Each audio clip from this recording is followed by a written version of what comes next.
আপনি ক্ষমতায় আরোহণের সাথে সাথে আমরা আর গ্রামীণ ব্যাংকের ডক্টর ইউনূস সাহেব দেখতে চাই না। আমরা চাই একজন নির্ভীক চিত্ত, একজন অমর, একজন অমরকে দেখতে চাই। ডক্টর ইউনূস সাহেব, আপনাকে আল্লাহ আমাদের সুলতান বানিয়েছেন। এখন আমাদের তরুণ ছাত্ররা আপনার পাশে থাকবে। জনাব ইউনূস সাহেব, আপনি তো শপথ নিবেন, এখনো আপনি আমাদের কাতারে আছেন। আপনি যখন শপথ নিবেন তখন থেকে আপনাকে আমরা প্রেসিডেন্ট বা তত্ত্বাবধায়ক সরকার প্রধান যেটা বলার বলবো। এখন আপনি আমাদের কাতারে আছেন। রাজনীতি শিখুন, আমিও শিখি, আপনিও শিখুন। রাজনীতির মূল কথা দুটা। সকল নাগরিক আপনাকে বাহবা দেবে, শুকরিয়া জানাবে, আপনাকে হাসি উপহার দেবে, প্রার্থনা দেবে, আপনাকে সব দেবে যদি দুটো জিনিস ঠিক থাকে আপনার আমলে। যিনি ক্ষুধায় অন্ন জুগিয়েছেন, যিনি ভয়ে নিরাপত্তা দিয়েছেন। একটা রাষ্ট্রের, সরকারের সফলতার দুটো দিক, দুটোই মাত্র জিনিস। ক্ষুধায় অন্ন যদি 18 কোটি মানুষের পেটে যায়, আপনি সফল। তারা নিরাপদে যদি ঘুম পাড়তে পারে, আপনি সফল। নিরাপত্তা দিন। নির্ভীক চিত্তে একজন অমরকে দেখতে চাই। লৌহ মানব একজন অমরকে দেখতে চাই। উপরে লৌহ মানব, ভেতরে অত্যন্ত দয়াদ্র মানব, দয়াদ্র মানব, দয়ালু মানব, প্রেমময় মানব। যে অমর এতটা কঠিন কিন্তু ভেতরে এতটা নরম। সে বলতো, ইরাকের সেই সুদূর কোন গ্রামে যদি একটি কুকুর না খেয়ে মরে, কালকে হাসরের মাঠে আমি ওমরকে দায়ী হতে হবে বলে আমি বুঝি। আপনিও সেই চেতনাটি গ্রহণ করুন, আর লৌহ মানবের মতো নিরাপত্তা দিন। নিরাপত্তা দিন, বলে দিন এই বাংলার মানচিত্রে যে নাগরিক সবচেয়ে হীনমল, দুর্বল, অসহায়, সে এই রাষ্ট্রের সবচেয়ে শক্তিমান, সে এই রাষ্ট্রে সম্মানিত, এই রাষ্ট্রের সবচেয়ে আনুকূল্য বেশি পাবে সে। বলে দিন। আবু বকর খলিফা তাই বলেছিল, আল কওয়িয়্যু ফীকুম দাঈফুন ইনদি হাত্তা আখুযা লিদ-দাঈফি হাক্কাহু মিন। তোমাদের যারা শেঠ, তারা আমার কাছে খুবই দুর্বল। যদি কোনো দুর্বলের হক সে খেয়ে ফেলে, তাকে আমি নাস্তা নাবুদ করে দুর্বলের অধিকার, তার মর্যাদা, তার সম্মান, তার অর্থ তার কাছে ফিরিয়ে দেওয়া পর্যন্ত ওই সবল, ওই শেঠের কোন শক্তি আমার কাছে নাই। তাকে এতটা নাস্তা নাবুদ করে আমি রাখবো ততক্ষণ। হক দিবা, তারপরে তুমি তোমার সবলতায় ফিরে যাবা। আমি এখন বিদেশে আছি, বাইরে আছি। স্বাধীন বাংলাদেশের রেমিটেন্স মুক্তিযোদ্ধা ভাই বোনেরা, আপনাদের মুখোমুখি হয়েছি। সাথে অবশ্যই আনন্দে উদ্বেলিত আমার স্বাধীন বাংলাদেশের ভাই বোনেরা, মুসলিম, মুসলিমা, হিন্দু, বৌদ্ধ, খ্রিস্টান, সবাই এই আনন্দে শরীক আছেন। বন্ধুরা, অনেক অনেক অনেক কথা জমে আছে। ইনশাআল্লাহ পর্যায়ক্রমে সেটা আপনাদেরকে বলবো। তবে এই মুহূর্তে একটি সফল রাষ্ট্রের যেই দুটো একেবারে প্রয়োজনীয় জীবন সত্তা, সেই দুটো নিয়ে একটু কথা বলবো। তার একটি হলো অর্থনৈতিক প্রাণ শক্তি। তো আমরা যারা প্রবাসে আছি, আমরা একটা যুদ্ধ করেছি, রেমিটেন্স যুদ্ধ।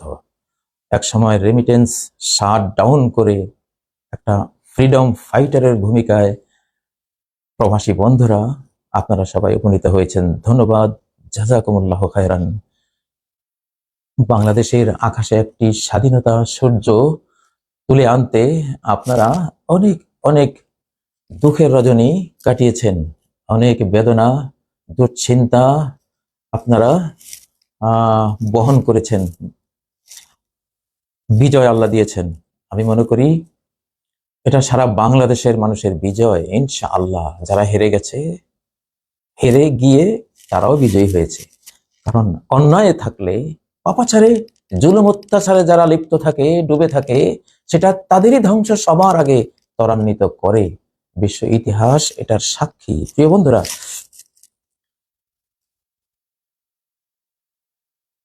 আমরা যা বলবো তা করে দেখিয়ে দেব, বহতা নদীর বুকে আগুন ধরিয়ে দেব।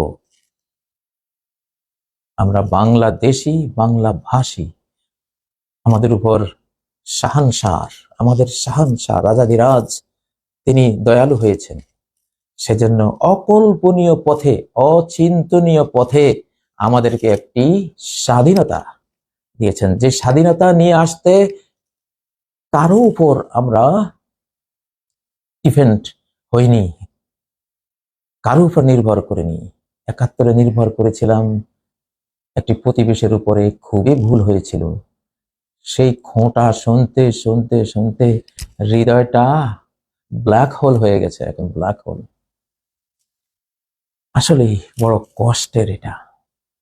লক্ষ লক্ষ মানুষের রক্ত দেওয়ার পরে খোঁটা শুনতে হয় যে আমরা নিয়ে দিয়েছি তোমাদের স্বাধীনতা, তোমরা কিছু স্বাধীন করেছো। হ্যাঁ, এবার বাংলার তরুণ সমাজ, তরুণী সমাজ, বাংলার আপামর জনগোষ্ঠী নিজ পায়ে দাঁড়িয়ে শুধুই শাহানশাহর পরিকল্পনায়, রাজা ধীরাজের কৃপায় তারা স্বাধীন হয়েছে। কেউ বলতে পারবে না এবার যে আমরা তোমাদেরকে স্বাধীনতা এনে দিয়েছি। আল্লাহ আনিয়ে দিয়েছেন, আমরা যোদ্ধা হয়েছি। শুধুই আমরা, বাংলার ছাত্র সমাজ, বাংলার জনগণ, বাংলার সেনাবাহিনী। ধন্যবাদ দেই, হাজারো লাখো কোটি ধন্যবাদ দিই জনাব সেনাধ্যক্ষ ওয়াকার সাহেবকে। সবকিছুই অলৌকিক, অকল্পনীয় হয়েছে। আপনি, আপনার ব্যাপারে অনেক কথাই আমরা শুনেছি, কিন্তু আল্লাহ আপনাকে ঘুরিয়ে দিয়েছেন। আমরা স্পিরিচুয়াল ওয়ার্ল্ডে যারা ৩৬০ আউলিয়া রয়েছে, মনে রাখবেন, তারা শাহানশাহকে আবদার জানিয়েছে যে এই ওয়াকারকে আমাদের কোর্টে দিয়ে দিন, আমাদের বুকে দিয়ে দিন, এই সেনাবাহিনীকে আমাদের দলে ভিড়িয়ে দিন, এই বাহিনীগুলোকে আমাদের পক্ষে করে দিন। বিশ্বাস করুন, যেই রাতে প্রার্থনা গিয়েছে, পরের দিনে দেখেছি ঘুরে গেছে। সেখান থেকে আল্লাহ আল্লাহুল খালকু ওয়াল আমর, সৃষ্টি তার, সৃষ্টিকে বেগবান করার, গতিশীল করার, তাকে পরিচালিত করার কমান্ড, নির্দেশনা সেখান থেকে আসে। না হলে সে মরা লাশ, আদমের লাশটি মরা লাশই ছিল, স্ট্রাকচারটি একটি মরা একটা ভাস্কর্যের মতো পড়েছিল। যেই মাত্র আদেশ আসলো, রূহ, আদেশ রূপ, রূহ রূপ আদেশ সৃষ্টিকর্তার এসে গেল, সে দাঁড়িয়ে গেল। এটাই। এবার আর কারো উপর নির্ভর করিনি বন্ধুরা। তো রাজনীতির মূল কথা, দুটো কথা। ডক্টর ইউনূস সাহেব, আপনাকে আল্লাহ আমাদের সুলতান বানিয়েছেন। এখন আমাদের তরুণ ছাত্ররা আপনার পাশে থাকবে ইনশাআল্লাহ। প্রতিটি মন্ত্রণালয়ে আমাদের এই তরুণ সমন্বয়করা থাকুক। আকবরের রাজদরবারে যেমন নবরত্ন ছিল, নবরত্ন, বাংলাদেশের মোল্লা দৌপেয়াজাও ছিল। মোল্লা দৌপেয়াজা, জানেন তো, মোল্লা দৌপেয়াজাকে আকবর প্রশ্ন করেছিল, মোল্লা বলো তো এই পুকুরে কত পেয়ালা পানি আছে, যদি বলতে না পারো তোমার গর্দান এখনই যাবে। কি বিচক্ষণ মোল্লা! মোল্লা বলেছিল এটা তো কোনো একটা প্রশ্নই হলো না, এত সহজ প্রশ্ন। যদি পেয়ালাটা পুকুরের সমান হয় তাহলে 1 পেয়ালা, পেয়ালাটা যদি পুকুরের অর্ধেক হয় 2 পেয়ালা, পেয়ালাটা যদি পুকুরের 4 ভাগের 1 ভাগ হয় 4 পেয়ালা। সুবহানাল্লাহ। তো আমাদের এই স্টাররা, আমাদের এই সমন্বয়করা এক একটা স্টার। প্রত্যেক মন্ত্রণালয়ে আমার স্টারদের 2-1 জন থাকবে ইনশাআল্লাহ। থাকুক, থাকতে হবে তাদেরকে, তাদেরকে আল্লাহ কবুল করেছেন। আমাদের এই বাংলাদেশও আকবরের আসমুদ্র হিমাচল ভারতবর্ষের একটি অংশ ছিল সেই যুগে।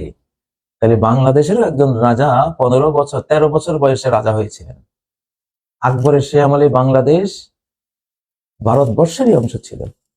আবার আমাদের যেই নবাব সিরাজ, সে তো 25 বছরে বাংলা, বিহার, উড়িষ্যার রাজ মসনদে সমাসীন হয়েছিল, মাত্র 25 বছর বয়সে। আমাদের তরুণদের তো, আমাদের নাহিদ, রিফাত, আব্দুল কাদের, আমাদের সার্জি, সেদের তো বয়স এরকমই। তাহলে সমস্যা কি? কোনো সমস্যা নেই। শোনো, জনাব ইউনূস সাহেব, আপনি তো শপথ নিবেন, এখনো আপনি আমাদের কাতারে আছেন।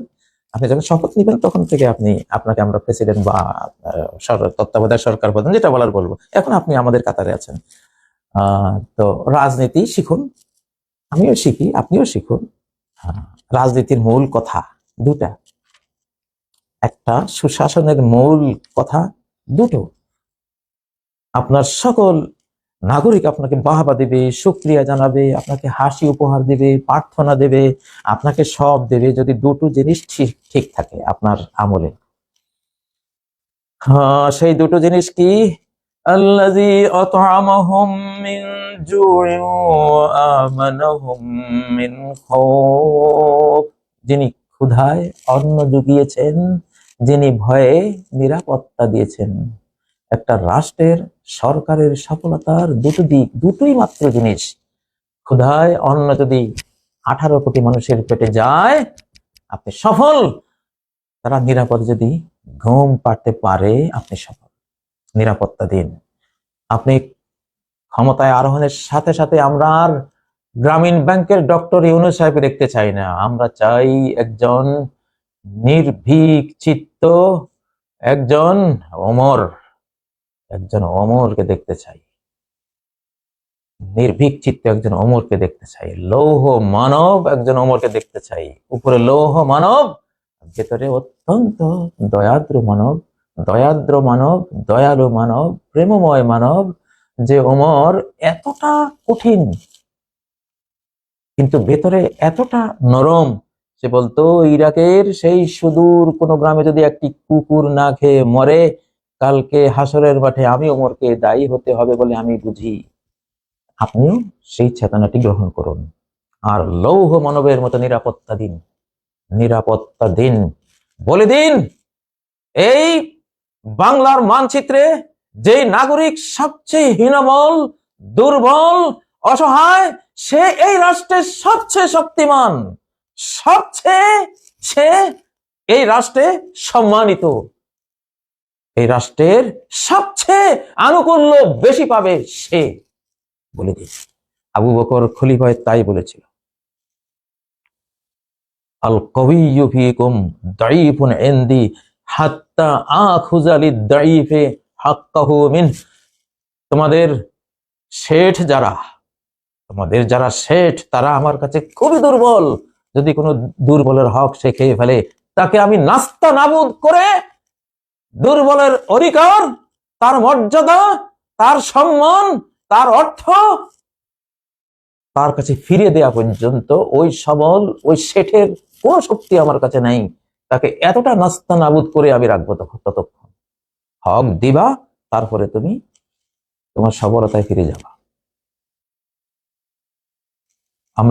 আমি এখন বিদেশে আছি, বাইরে আছি।